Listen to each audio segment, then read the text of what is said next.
Good morning, Hugh. Good morning, Joe. Good morning, Philadelphia. Happy Monday. Just know that a lump of coal is just a diamond. I'm about to say it wrong. A diamond is just a lump of coal that performed well under pressure. You know, I wasn't ready for that one today. I didn't know where you were going. I thought it would have been better if I'd have said it right the first time. That's all right. Crack. Yeah, but it was. You know what I mean. It's a not diamond is just a lump finish. of coal that performed well under pressure. There you go. Well, there you go. I mean, we could use that for different players around here. They become diamonds in front of our eyes sometimes. You never know. All right, Hugh, fun weekend watching the Phils. We got a lot to get to today, a lot of Eagles stuff as well. But the story of sports this weekend was the Phillies and the Mets in London. And let me just say, I thought baseball did a good job. I thought the whole thing, it felt big. And usually baseball regular season doesn't feel big because it's, one of 162 or a couple of 162. This felt big over the weekend. It seemed like there were so many Phillies fans out there. Obviously, you could hear a lot of the crowd that was with our morning show on their shows on Friday morning and this morning, excuse me. So a lot of great stuff this weekend. The game on Saturday, Hugh, was perfectly Phillies. Great pitch by Ranger, great pitching by Ranger. The bats woke up. Merrifield actually hit out there in England. Is it Whitley, or Whitmore? It's what do you want to call him? Well, I'm saying because they gave was Whitmore David or Whitley David, something like that. Whitmore sounds a little more regal to me. Yeah, especially being in London. We go with Whitmore. Oh, sure, he was Whitmore this weekend. Hit a home run on Saturday. Phillies get a very nice win on Saturday. Yesterday, it looked like they were rolling towards a victory. Taiwan Walker actually pitched well yesterday. For the most part, probably his best or second best start of the year. The offense got some runs. They looked like they were headed towards a victory. But Hugh, yesterday in particular, the bullpen had a tough day, right? Soto comes in, does not have it. Soto really hasn't had it most of this year. And then the ninth inning with a lead there, Alvarado has a chance to close it out and send the Phillies home with another victory, but he has a tough inning. They fought back in the ninth to no avail. Hugh, yesterday was frustrating, but I thought it was an overall just awesome baseball weekend. Watch those two games. Oh, no question about it. And you know what the irony for me was? The fact that we lost that game yesterday and it wasn't Taiwan Walker's fault. It was not? I mean, because, that's kind of the picture that we kind of painted all week. Can we just leave him in London? Da-da-da-da. Oh, he's terrible. Da-da-da. Had one of the best outings that you could have. Had one of the best outings this year. Had his best, I should say, let me amend all of that. Had his best outing of the year. Sure. And still, we didn't get the win. That was the irony of the weekend for me. Well, it was, and he pitched well, certainly well enough to win the game. Certainly, he gave you a decent feel, right? Most of his starts when he leaves the mound, you're like, get off the mound. Yesterday, it's like, all right, we're debating who we should bring in. Is it Strahm? Is it Soto? And what Topper did there. But yesterday, unfortunately, it wasn't Taiwan that cost him the game. It was two areas of the team that are probably going to be a focal point. The trade deadline is 50 days from today. The Phillies have 50 days to figure out where they're going to put their chips, right? What they're going to fix. And yesterday, Hugh, it came down to this. The bullpen, which has been very good, was not good enough yesterday. Alvarado struggled. Soto struggled. They blew that game. And then it did come down to Castellanos, who has been better, right? Certainly better the last 2 weeks. Hit a big home run on Saturday. He crushed that ball Saturday. But the last out, as we played you, was off of Castellanos' bat. I mean, he's got a golden chance there to win the game, and he hits, a little dribbler there. And then we get to hear this from Castellanos after the game. He actually had an idea of what he might have done once that ball was hit. Ultimately, he didn't go through with it. I couldn't really tell, only because, as soon as I hit it, I had to run first. I did think about kicking it, which I think that if I did, I think that I'm just called out, and I think that everything just kind of stays the same. So hindsight, I think I should have kicked it, but I didn't. I just decided to, run as fast as I could at first.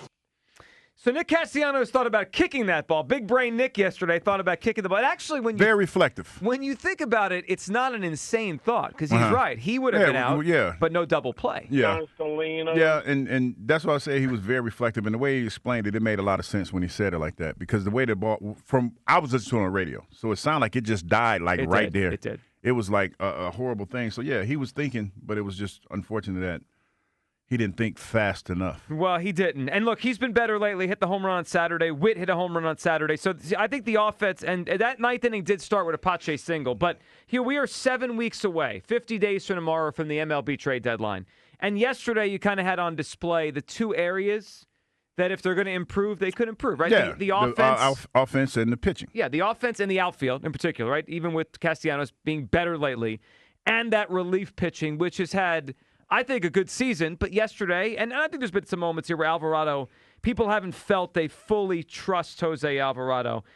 For me, it's very simple. If the Phillies are going to go after one big thing at this trade deadline and try to improve in an area, I'm going after the outfield. I know yesterday was a tough day for the bullpen. Tough day for the bullpen. But I need more offense out of the outfield. I don't trust Castellanos. Center field has been a black hole in terms of offense the entire season. It doesn't matter who they put out there. And left field is okay with Marsh, who currently obviously is hurt right now. But there's not much. I'm looking at the list of outfielders they run out there most days. Pache, Rojas, Merrifield, Castellanos. Had a pretty decent hitting weekend. Sure. David Dahl, who had the big pinch hit home runs. How about Topper yesterday calling on David Dahl and he hit a home run? That was fun to see. But none of these guys do I feel super confident in. If I'm investing something over the next 2 months in trading for, I'm going after an outfielder. Hugh, where are you after the weekend? We are 7 weeks away from the trade deadline. Outfield or relief pitcher? And 6 weeks away from training camp, but I digress. I'm going to stay true to the thought process that I've had throughout this whole thing. Can never have enough pitching, and I think yesterday was obvious. It's obvious, and it's also obvious to me that they believe in Castellanos, and they feel that at some point he's going to work himself out of this. And that outfield for the most part, because like I said, you look at Pache yesterday. He had a pretty decent weekend. So you look at all of that, Joe, and I would still stick with the pitching. That you can't tell me going to London with all the stuff that we talked about last week that we would have lost the game the way that we lost it. We thought it was going to go another way. We all thought that. And it didn't go the way that we thought. So, yeah, I would say more pitching. You can never have enough pitching. Well, you can't. I mean, look, every team will try to get a relief pitcher or two. That's just the way this works. You're not sure if they're going to break down or if they're going to stay good. Here's what I look at. Right now, the Phillies, if you add up all their outfield offense, all three spots, they're 26th in Major League Baseball in offense from the outfield. It's pretty dim. I mean, they're towards the bottom. Their bullpen ERA, even after yesterday's meltdown, is still 8th in baseball. They've got a lot of good arms out there. Hoffman has been borderline, or I should say all-star, not even borderline. I think he belongs in the all-star game. Strom, I believe, belongs in the all-star game. I think Ryan Kerkering has been dominant for the last couple weeks. It feels like he's the guy that we thought he was, even though he started off a little bit slow. Do I have some questions about Alvarado? Yeah, I do. I mean, I just don't think he's been as dominant as his numbers this year. Yesterday was not a great day for him. I would go after an outfielder. Hughes after a relief pitcher. 215-592-9494 for your chance to react to the weekend. The Bryce Harper soccer slide on Saturday. The whole thing. I thought it was an awesome weekend of baseball. Watch the Phillies out in London. If the Phillies go after one thing, if you could have one thing between now and the trade deadline, outfielder or a relief pitcher, Kyle, what are you thinking here this morning after the Phillies play a couple games in London? I would go after a relief pitcher. I just have these nightmarish visions of being in October and somebody like, Soto or even Alvarado, full confession time just between the three of us. I never really fully trusted Jose Alvarado. So I just have these nightmarish images of one of them coming in and blowing it in a big spot, a la Craig Kimbrell last season in October. And I can't have that happen. I don't think Alvarado is a closer. I think he's better as a setup man even then. Still think he's a little bit wild for my taste. I want a lockdown guy that can come in late in a game and just totally shut it down for this Phillies team. I would love Mason Miller, maybe a Ryan Helsley type guy, but I'm not fully. I know whatever you said. What, they're eighth best ERA in the bullpen. Not doing it for me. You're not buying it? Nope. I want them to be number one. If when they're playing this well, I just can't have one thing eventually sink them in October that and you saw it from a mile away. And I feel like this whole Alvarado, the Soto thing, there's just some guys I don't trust to come in a big spot late in a game in October. So I think I would go with another arm from the bullpen. 215-592-9494. That's how you hop in as we start our show on this Monday, this week, after the Phillies were in London. React to it all with us, which I thought was, again, a great. I think baseball should do more of this. I thought it was just fun. Baseball felt big this weekend. The games felt big. Regular season, we know, but they felt big. And unfortunately, yesterday, a couple areas the Phillies have weaknesses held them back. I mean, I know Castellanos has been better lately, but what if that was Game 6 of the NLCS? You guys trust Castellanos at the plate? I hear, Kyle, that Alvarado might not be the most trustworthy guy. And you get a little handshake when he's in there. Your hand starts shaking. You guys trust Castellanos in a big spot in the playoffs and Pache in a big spot in the playoffs? I don't. I think strangest things have happened. So, yes. To answer your question, Joe, yes. I think trust that them? Well, I think Topper does. I mean, because, Well, we've talked right now. Well, yeah, but that's his guy. And you talk about the continuity that this team has, and they had last year and the year before that to be in the World Series. I think that's what they're counting on. And it's something to be said about a guy. Now, I could go the other way for you, but it's something to be said about a coach being loyal to you to a fault. And I think that's what it is, and that's what he's doing when it comes to Castellanos, honestly. So Castellanos is one part of it. The reason I need an outfielder here is they have 3 spots that are not good, right? Marsh, I would say, is pretty good, but he's more of a platoon player. He doesn't play all the time. Center field, they get no offense from. I mean, it's just 0. And then Castellanos is hit or miss. Like, if I get an outfielder, it doesn't mean I'm done with Castellanos. There's 3 outfield spots. He's probably still going to play, and then I'll plug the other guy I get in another spot. So I hear you guys on the relief pitcher thing. You could always use another arm. But 3 out of the 9 spots in the lineup are these outfielders. That's a third of your lineup that you don't even know if you're getting anything from. But I would say this to that is that it's kind of refreshing that you're getting contributions. And I know that this is not a long-term fix, but you're getting contributions from guys that you're calling up. David Dahl? Yeah, you're getting contributions from that, man, and it's sustaining you up until this point. Now, I know that you feel like it's an issue, but hopefully, with the weather starting to change, those outfielders will start hitting the ball a lot better. Here's sort of where my head's at on this whole thing. The Brewers series, we couldn't hit a lick. I feel like the bats are going to be streaky no matter what. There's going to be outages. I don't think adding just one guy in the outfield is going to change that.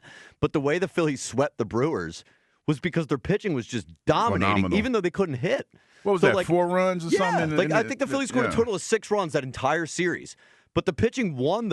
We swept the series with the pitching. So, if the bats do go out like we saw in the NLCS last year, then you don't have to put a Craig Kimbrell in there, right? We still could have won one of those games. They could have. Right, if you had a better guy than Craig Kimbrell, even with the bats going out. So, that's sort of the way I'm viewing it. The pitching can carry you through those outages with the bats. Yeah, I probably was going to be with you guys if this was 2 or 3 weeks ago, but I really think something's happening with Orion Kerkering. I mean, the way he threw on Saturday was ridiculously good.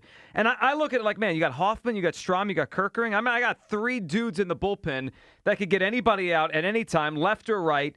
Yeah, is Alvarado a little bit shaky? Yeah, he is. I don't think he's been totally dominant this year. I think sometimes his ERA looks a little better than he really's pitched. But if he's my 4th best reliever, I feel like we're going to do something big in October. 215-592-9494. Phillies lose yesterday, win on Saturday. Yesterday, as Hugh said, was not a Taiwan Walker reason. For the first time in a while, it's like, we can't rag on Taiwan today.